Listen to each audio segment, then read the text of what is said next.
L'Aquitaine surprend. Elle se déguise, elle aime à changer d'allure, elle varie les plaisirs. On passe délicatement d'un univers à l'autre. On sort mystérieusement de la touffue forêt de pins pour apprécier les plaines enrichies par la vigne. Les bords de mer, leur décor gentiment surfait. Et puis là, à quelques encablures, la terre du sud-ouest. Un pays et ses hommes qui respirent l'authenticité. Le pays médocain, le pré périgourdin et les odeurs affluent. Les histoires se racontent, l'identité se dévoile. Les Landes, la Gironde, la Dordogne ou le Lot-et-Garonne. L'Aquitaine est un grand jardin entre l'Atlantique et les Pyrénées. L'âme du pays suit le cours de la Garonne et se perd aux confins du Périgord ou dans la campagne à Genèse. Les sols et les dieux semblent être ligués pour faire de l'Aquitaine le pays des réjouissances fastueuses. La vigne, la truffe, la volaille grasse et les églises romanes pour avoir bonne conscience. La vie en Aquitaine est de tradition peu douloureuse. L'autre jour, je me promenais du côté de Mâcon. J'ai trouvé une porte ouverte. Je suis entré dans la maison. J'ai vu une table couverte de perdrix et de levreaux. Aussitôt, je me suis mis à table, comme le maître de maison, que Dieu me garde. Je me suis rassasié comme un diable et j'ai bu comme un trou. Lorsqu'il a fallu payer l'hôtesse, je n'avais pas d'argent. Que Dieu me garde du mal. J'ai embrassé 6 fois l'hôtesse, 3 fois la servante, ça fait 9. Par mon âme, dit la servante, puissent-ils tous nous payer ainsi? Laissons-nous faire par la chair et partons en Aquitaine, succomber au plaisir, rencontrons dans l'instant les villages et les gens de Gironde. Face à l'océan, gorgé de vignes, le département de la Gironde appartient à la région aquitaine. Le majestueux estuaire de la Gironde, qui s'étend sur environ 75 km, a donné son nom au plus grand département de France, avec ses 10 000 km². Non loin de Bordeaux, la capitale de l'Aquitaine, à la frontière entre la Languedoc et la Languedoy, se trouve Bourg-sur-Gironde. Situé à quelques kilomètres du confluent de la Dordogne et de la Garonne, entouré de vignes, c'est à Bourg-sur-Gironde que nous irons rencontrer Pierre l'historien, Jean et Bernard les viticulteurs et Philippe le pêcheur. Puis nous enjamberons l'estuaire pour aller le temps d'une fête dans la Haute-Lande girondine, à Villandreau, où les habitants ont décidé de célébrer le pain. Bourg-sur-Gironde, chef-lieu du pays du Bourget. Dans ce village, aux 2200 habitants, qui se dresse au-dessus des flots limoneux de la Dordogne depuis 20 siècles.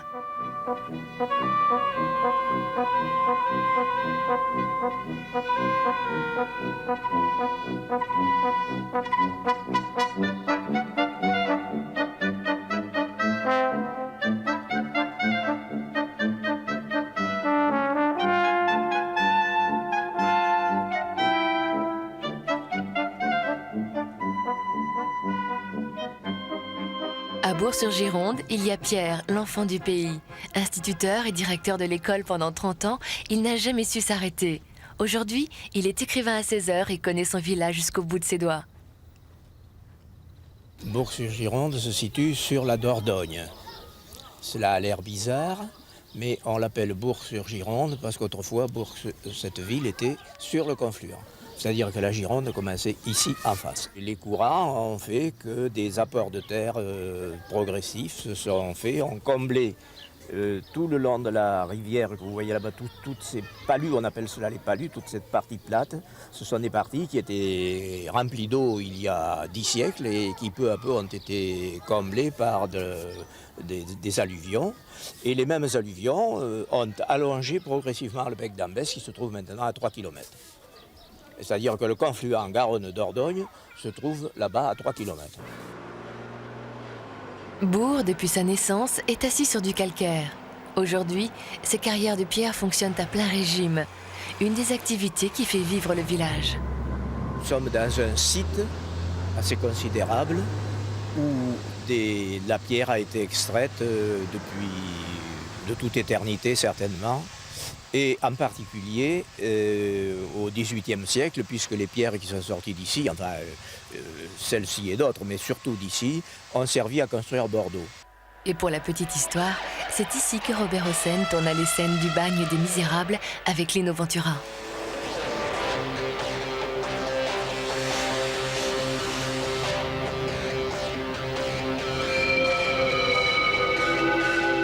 Si les carrières de pierre sont l'une des activités du village, c'est sans nul doute le vin, avec 600 viticulteurs et 3600 hectares qui le font vivre pleinement. Pas moins de 19 millions de bouteilles sortent de tous ces châteaux chaque année. Bernard et Jean sont les propriétaires du domaine de Omako. Ils ont fondé une société civile d'exploitation agricole. Mais Jean et Bernard sont plus qu'une société, ils s'entendent à merveille. Comme un vrai couple, chacun a un rôle bien défini. Bernard s'occupe de la vigne et Jean du vin. Ici, la vigne s'étend sur pas moins de 49 hectares et 7 salariés travaillent en permanence. Dans les vignes, c'est l'heure du palissage. Il faut arracher les branches afin que les raisins puissent mûrir dans les meilleures conditions. Je dis qu'on attrape le virus. Pour être viticulteur, on attrape le virus de la vigne. Et avec ça, c'est comme dans toutes choses. Il faut être amoureux de son métier. Il faut aimer. Pour faire quelque chose de bien, il faut aimer. Mais plier les lattes, là, vous voyez, dessous, là, le bois qui est marron. Ici, on les taille, avant, elles sont droites. Et après, il faut les plier, là. Vous voyez, là, elles sont détachées, ici. Là, elles sont détachées. Et ça, c'est un travail qui se fait toujours courber, comme ça.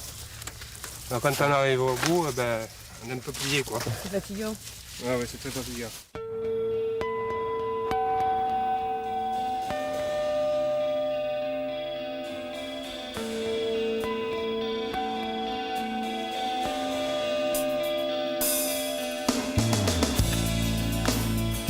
Des travaux qui ne se font pas qu'à la main. Il faut aussi tailler la vigne avec le tracteur. Viticulteur des temps modernes, Bernard a été le premier dans la région à s'équiper d'une station météo. Cette station nous donne les éléments climatologiques, d'humectation des feuilles, de précipitation, de luminosité, permettant d'avoir les éléments pour savoir si les conditions existent afin que telle ou telle maladie puisse se développer. Donc à partir de là, on peut, raisonner les traitements qu'on peut faire. On ne le fait pas, d'une manière systématique, bêtement. On le fait que quand il y a un risque important de telle ou telle maladie. Il ne faut pas suivre ça à la lettre. Je dis qu'il faut aller voir sur le terrain aussi. Il faut être au milieu de ces vignes. Je dis toujours que les vignes, elles vous parlent, les vignes. Et vous leur parlez aux vignes? Et on leur parle. Qu'est-ce que vous leur dites aux vignes? À un moment donné, quand vous les voyez qu'elles sont stressées, on dit mais qu'est-ce que tu as? Est-ce que c'est le soleil ou quelque chose au pied? Mais elles vous le disent. À leur aspect, elles vous disent que quand ça va et quand ça va pas. Le raisin, transformé en vin, est transvasé dans des cuves pour la période d'élevage. Ici, c'est Benoît, le maître des lieux.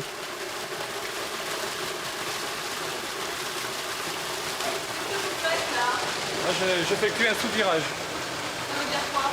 Donc on sépare le vin de la lie fine qui se dépose au fond de la cuve. Une manœuvre qu'il faut effectuer tous les 3 mois. Et c'est dans ces barriques que le vin va vieillir plusieurs mois. Ici, il n'y a pas moins de 220 barriques contenant 225 litres de vin. Là, vous avez là en ce moment le millésime 1995 qui est en cours d'élevage. L'élevage va durer entre 8 et 12 mois. C'est la dégustation qui nous permettra de voir si on prolonge cet élevage ou pas. Et notre rôle est de pouvoir faire parler le vin, et le vin ne peut parler que par la dégustation, c'est-à-dire par nos sensibilités de goût, et ainsi de suite. Donc c'est un exercice qu'on doit faire très très souvent, et parce que le vin est toujours en évolution permanente. Laissons Jean et Bernard à leur vigne. Dans le château du village, qui a accueilli Louis XIV pendant la Fronde, Pierre est là pour nous faire vivre ce vieux monument. Construit sur un promontoire qui servit de forteresse avancée à la ville de Bordeaux. Alors, vous voyez, si on récapitulait, on pourrait dire qu'ici, il y a eu un château gallo-romain pour la défense du confluent, puis il y a eu un château au Moyen-Âge, un château fort au Moyen-Âge, puis il y a eu un autre château qui a été construit au moment où l'on a construit la citadelle, puis il y a eu ce château-ci. Il y avait des carrières ici. Les pierres qui ont construit la ville de Bourg ont probablement été prises ici dessous. Et à la fin du siècle dernier, on fabriquait du champagne, du mousseux, ici dans ces carrières. Et pendant la dernière guerre, les Allemands ont fabriqué d'immenses cuves en ciment là-dessous, dans laquelle il voulait entreposer du pétrole. Bourg-sur-Gironde renferme d'autres petits bijoux bien jalousement gardés. C'est le cas des grottes de Père-non-Père, l'une des plus vieilles grottes ornées du monde. Ici sont cachées des gravures datant de 25 000 ans avant Jésus-Christ. Marc est le gardien de ce lieu magique. Ce jour-là, il fait partager sa passion pour la préhistoire à une classe de 6e venue de Bordeaux. C'est souvent le hasard qui permet les découvertes des grottes ornées. Ici, c'est en 1881. C'est tout simplement une vache qui est tombée dans un trou. Le trou est encore juste au-dessus de nous. Donc une vache qui se coince les pattes dans ce trou. On retire la vache, on fouille un petit peu. Des silex apparaissent, des ossements d'animaux préhistoriques également. Et les fouilles commencent et Père-non-Père est découvert comme ça, grâce à la vache. Quelle est sa particularité ? Ouverte tous les jours depuis 2 ans, cette grotte accueille aujourd'hui 10 000 visiteurs par an. Si vous vous approchez un petit peu, il y a un petit détail intéressant, on voit même les naseaux et la bouche qui est entrouverte. Vous arrivez en patte avant, il est complet. Hein. Est-ce que vous voyez son ventre qui est bien arrondi ? Oui, les pattes, mais vous pouvez voir très bien. Vous arrivez à le voir celui-là ? Oui. Il est facile. Alors effectivement, il y a un autre animal, c'est bien progressivement, vous arrivez à le... Un bison. Est-ce que tout le monde le voit ? Oui. Il n'est pas évident comme ça, mais vous avez réussi à le voir. Alors, j'ai toujours la même émotion. Dès que je franchis la porte, il y a toujours un petit déclic qui se passe quelque part. Je crois qu'on a tous, dans notre inconscient, un petit peu quelque chose du préhistorique, quelque chose de Père-non-Père.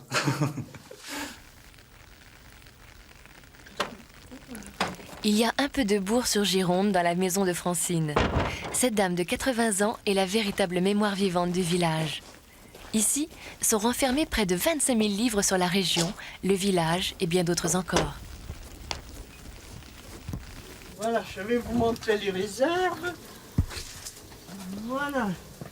Les livres sont en tas, mais je sais à peu près où ils sont. Voilà, une autre pièce qui est une chambre d'enfants. Mais enfin, les armoires sont pleines de livres. Et là encore, il y a beaucoup d'ouvrages que j'ai achetés bien avant la guerre, dans ma jeunesse. Vous allez là tomber sur tout ce qui touche Bordeaux et la région bordelaise. L'histoire de Bourg, de Blaye, jusqu'à Bergerac. Et après, c'est fini la porte là ? Oui, là c'est la chambre de ma cousine. Cette collection de livres, Francine a voulu l'offrir aux gens du village. Elle a ouvert une bibliothèque gratuite car elle aime bien partager. Francine a animé des rencontres d'écrivains dans un café de Bordeaux, écrit dans des journaux sous le pseudonyme de Lucette Dole, des chroniques de la vie quotidienne et même des recettes de cuisine. J'ai commencé par donner des recettes de cuisine de ma mère, de ma grand-mère. Et on me disait, quand on me rencontrait, j'ai fait ce que vous avez dit, c'est très bon. J'étais toujours étonnée parce que c'était tellement simple que je ne comprenais pas souvent pourquoi on me faisait tant de compliments sur mes recettes. Bon, nous avons des choses aussi beaucoup plus simples, mais assez caractéristiques. La petite crevette, qui est une petite crevette qui rose, bien relevée, avec du fenouil. Et les marchands, d'autrefois, savaient parfaitement les faire cuire et se répandaient le matin, surtout le dimanche matin, jour de marché, à Bourg, et appeler la clientèle avec les sourires et les mots qu'il fallait, sans doute. C'est au bas de ces 99 marches que nous arrivons à la ville basse, la partie la plus récente du village. Des escaliers qui nous conduisent au port. Et dans le prolongement du chenal, voici le lavoir datant de 1828 avec ses belles charpentes. Il occupe l'emplacement où, au XVIIIe siècle, la verrerie déposait les scories de fabrication de ses bouteilles.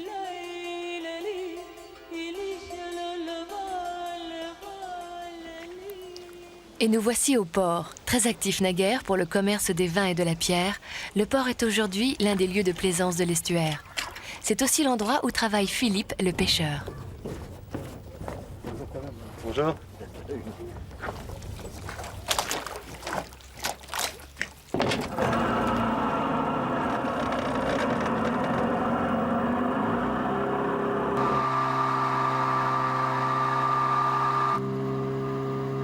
Ce jour-là, c'est la pêche à la crevette. Philippe a placé 150 petits casiers le long de la Dordogne qu'il vient relever tous les jours. Pourquoi il faut mettre un tablier ? Oh, parce que l'eau vous coule dessus autrement. Vous venez souvent à la pêche avec crevettes? En été, quasiment tous les jours, sauf le dimanche. C'est ce qui vous nourrit l'été? Oui. Et les autres périodes, c'est quoi? Alors, les autres périodes commencent en commençant au mois de janvier. On commence par la civelle. Ensuite, on attaque la lamproie. Ensuite, la lauze, la crevette. Et puis après, on repart au mois de novembre-décembre sur la civelle. Nous sommes des artisans pêcheurs sur la rivière. D'ailleurs, nous avons un statut d'artisan pêcheur fluvial. Philippe pêchera pendant l'été quelques 600 kilos de crevettes qu'il vendra autour de 100 francs le kilo aux marailleurs et aux gens de bourg. Et pourtant, Philippe fait partie des rares pêcheurs de la région. Car la difficulté du métier rebute les plus jeunes. C'est-à-dire, si un jour on m'avait dit que je serais pêcheur, je n'aurais pas cru. C'est beaucoup peut-être l'amour de la nature, l'amour de la liberté, l'amour de la rivière aussi. Bon voilà. Quittons Bourg-sur-Gironde et son fleuve et en route pour Villandreau dans la lande girondine, non loin de Sauternes et de son vin moelleux. Environné par les futaies de la forêt landaise, Villandreau et ses 800 habitants est établi sur la rive gauche du Ciron qui coule doucement. Mais ce jour-là, dans ce château du XIVe siècle, les fours sont en marche. Que se passe-t-il donc au château du pape Clément V ?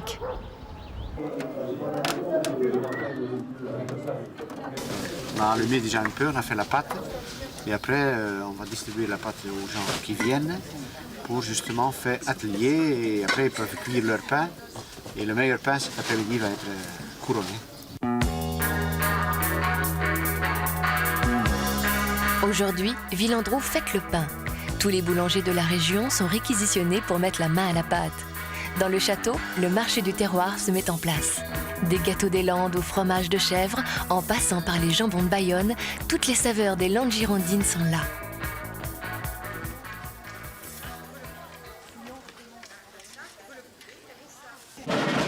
Que la fête commence et les enfants du village partent à travers les rues de Villandreau chercher les ingrédients pour préparer le pain. Tous les commerçants sont prêts sur le pas de la porte pour donner qui de la farine, qui du sel.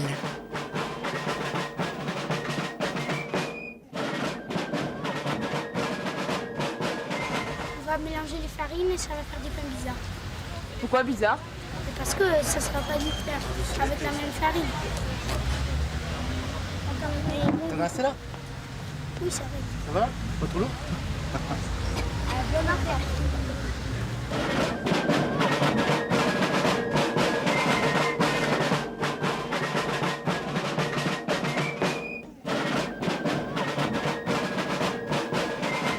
Et le tour du village se termine chez Gérard.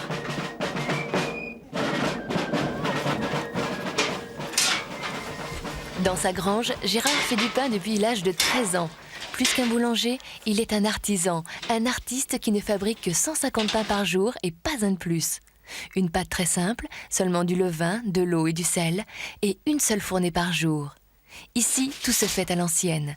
Gérard ne s'est jamais fait rattraper par la modernité, car il n'a pas besoin de ça pour être célèbre dans le village et aux alentours.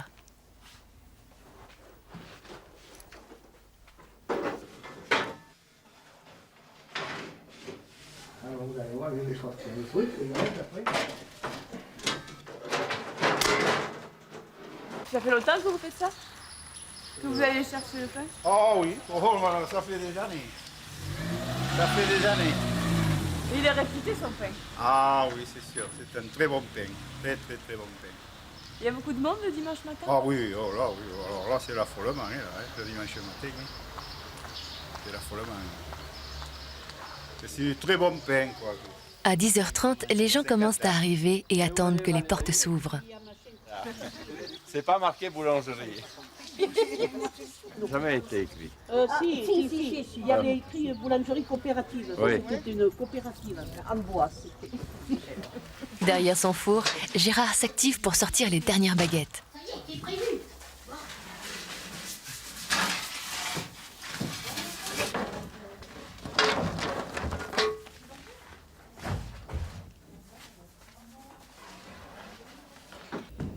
Valérie, la petite fille de Gérard, lui donne un coup de main.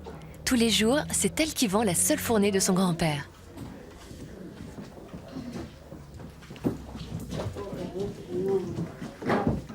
on paye sa baguette à l'avance et on s'assoit en attendant les pains tout chauds.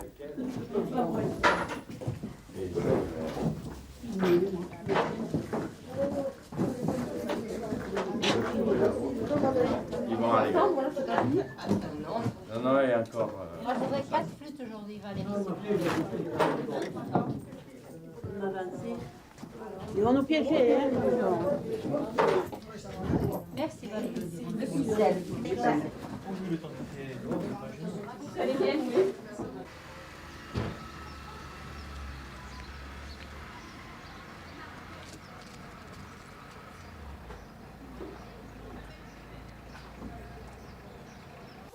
C'est la fête du pain. Du pain au château, on peut rentrer. Tu ne connais pas le château de Pape Clément? Viens. Et maintenant, c'est au tour des enfants de pétrir le pain et de le façonner selon leur goût. Parfois aidés de leurs aînés, les nombreux boulangers parrains de la manifestation. Yann est boulanger depuis 20 ans. Il travaille avec sa fille Cathier. Allez, remets ton pain,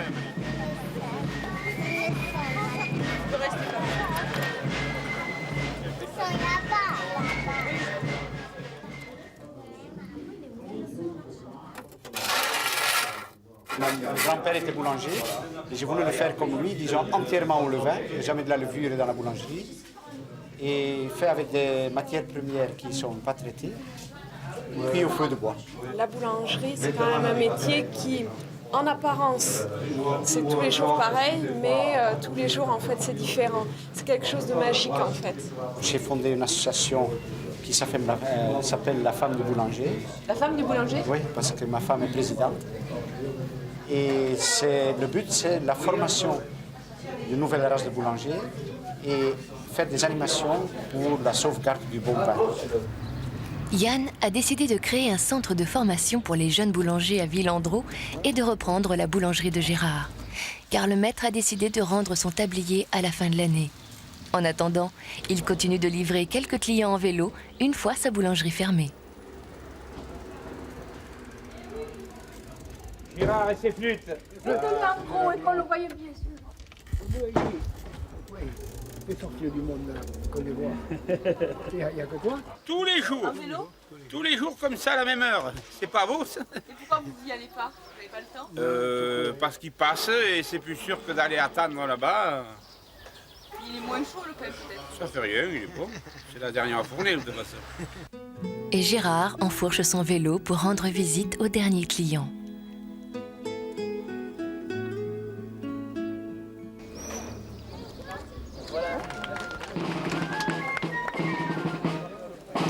Dans le château, la fête bat son plein au son du folklore girondin.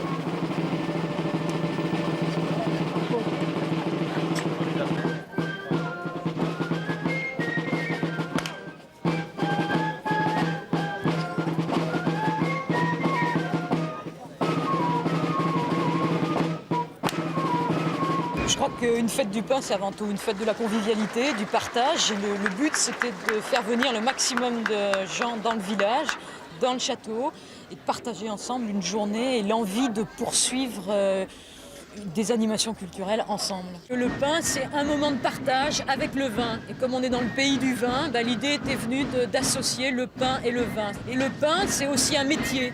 C'est un métier avec un artisan derrière et qu'aujourd'hui, ce métier est menacé et que nous avions envie de dire que la tradition, le terroir, pouvait être aussi une forme de modernité et qu'il n'y avait pas le folklore d'un côté et la modernité de l'autre, mais que la modernité, c'était aussi un certain art de vivre et qu'on pouvait être de haute technologie en vivant intelligemment. C'est le moment tant attendu de la sortie des pains. Instant magique pour les enfants et les plus grands.